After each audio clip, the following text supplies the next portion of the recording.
anacın görmüşəm, yerlə yeksan olan tatlı hacın görmüşəm.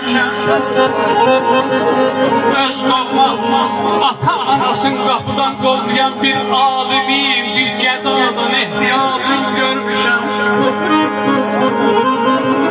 Bir tikə çörək üçün özün qolları atanın, bir yayım yuxaya ay qardaş həsrət sacın görmüşəm.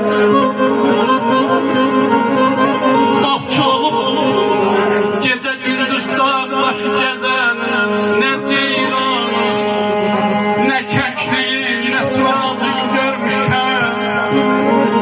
Çox olub dünyadan, çox olub dünyadan, sərvət üçün özün dərdə salanlar. Vallahi nə dərmanı tapılayam, nə dərmanı tapılır, nə əlacı görmüşəm.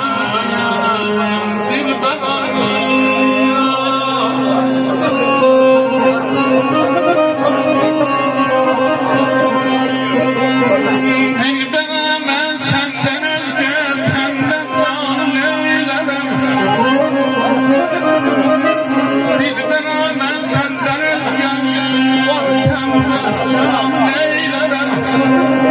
Mal mülküyə taxtın tacım, mal eylərəm.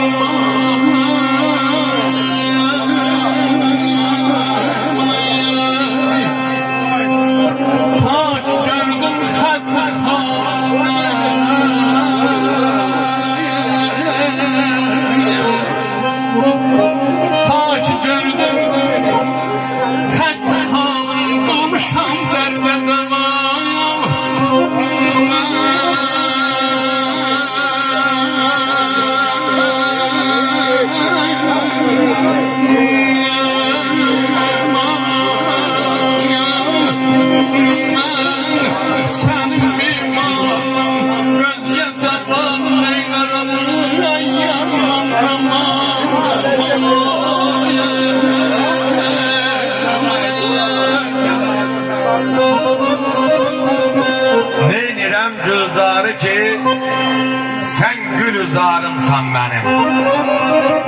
Sümbülüm, sərdim, gülüm, bağım, baharımsan mənim. Dolsa aləm xubilərdən istəməm zira ki sən. Xubilərdən sevgilim, ziba nigarımsan mənim. Gah alırsan canımı, gah verirsən can mənə.